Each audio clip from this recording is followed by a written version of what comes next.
Today we are going to talk about friction. So friction is a contact force. That means it comes into play whenever two surfaces are in contact. And it is always parallel to the surfaces in contact.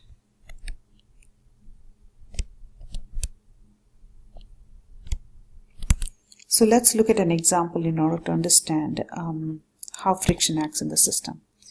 So here's a box resting on the surface, and this man is going to try and push the box. Let's say he is pushing with a force of 50 newtons. So the applied force, he is pushing to the right, which is the applied force, which is 50 newtons, and the box doesn't move. Which means we know that there must be an equal and opposite force to the left that cancels the applied force, and that's what we recognize as friction force. So if we represent that situation by a free body diagram drawing forces, here is the box. So he's pushing with the force of 50 newtons. I'm going to call this as F push. And since the box is at rest, we understand that there must be friction of the same value,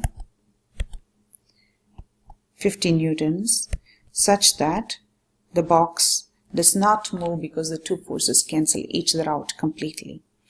This friction is what we are going to label as static friction.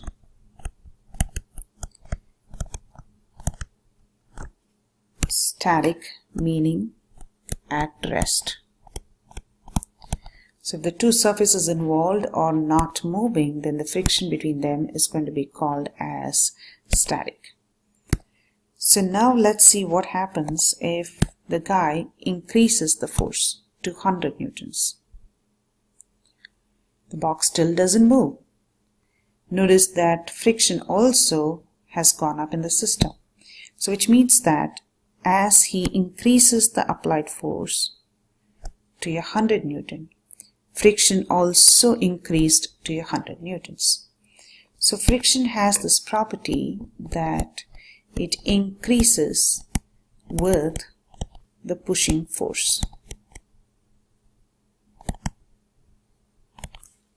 Does that mean that every time you increase your force, the friction also increases and you will never be able to move the box?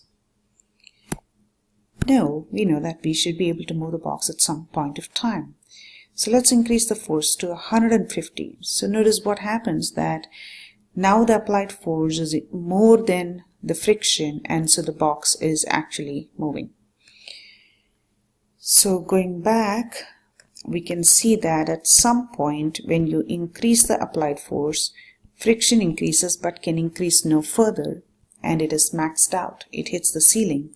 So your applied force becomes more than your static friction, and hence creates a net force in this direction, which causes the object to move. So for every object or every pair of surfaces, there is a maximum friction, which we are going to refer as Fs, max. It's also called as limiting friction. So for any given pair of surfaces, there is a maximum value of friction that's called as limiting friction. Only when you overcome limiting friction, you can set the object in motion. So therefore, I can define limiting friction as the minimum force or the least force required to move an object from rest.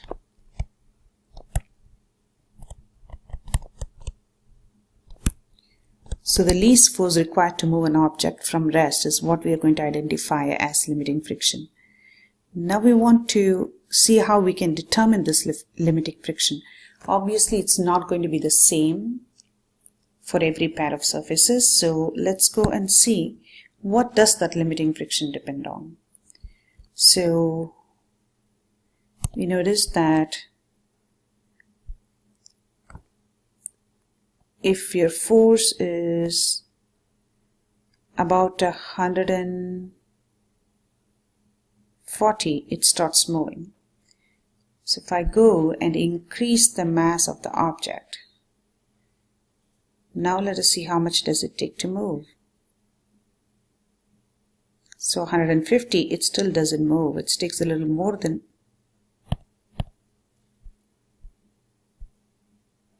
So at 150, it still doesn't move because the mass has increased. So it takes a little bit more than that in order to start moving it. So obviously it depends on the total mass or the weight of this object. What else would it depend on? Let's change the surfaces.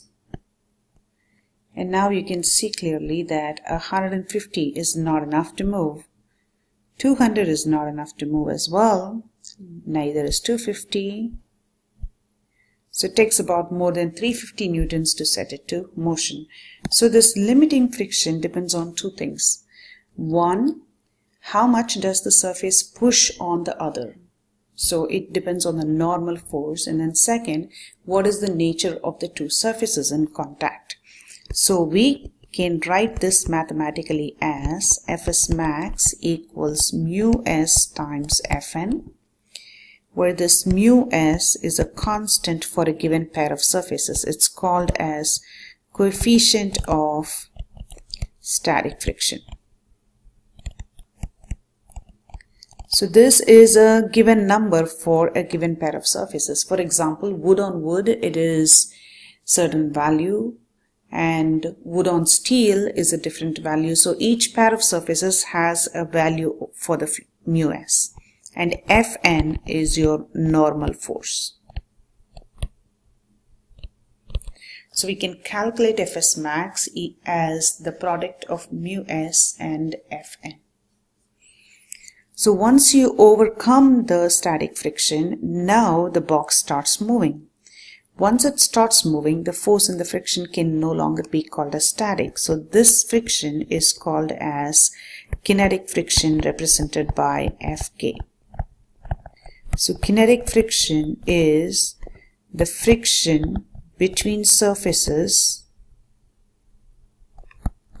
which are in relative motion.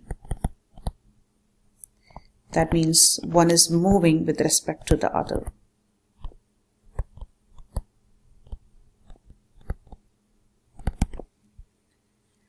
So let's say the box starts moving. So there is your F push and there is your Fk. Now once the box starts moving, if your pushing force is more than Fk, then it will start accelerating the box because there is a net force. But if your pushing force and Fk are just the same, then your box, because it's already moving, will continue to maintain that motion. So we can define Fk as the force required to maintain constant motion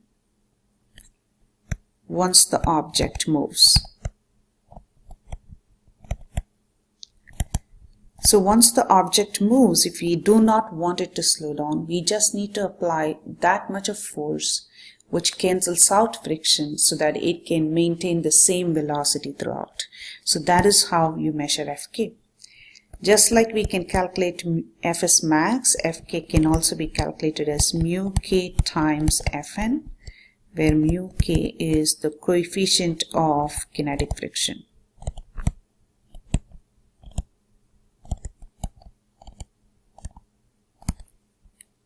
We know from our everyday observations that it is much easier to keep something moving once it has started moving rather than to get it to move from rest.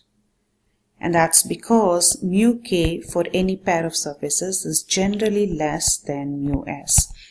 That's what makes it slightly more difficult to move something from rest rather than keep it moving once it has started moving.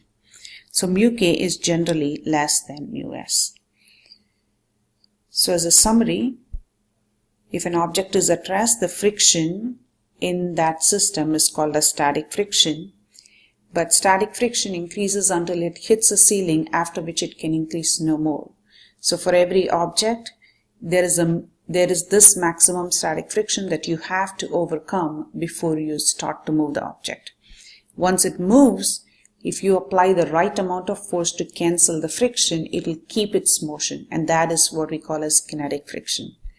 So Fs max is calculated by mu s times Fn, and Fk is calculated by mu k times Fn.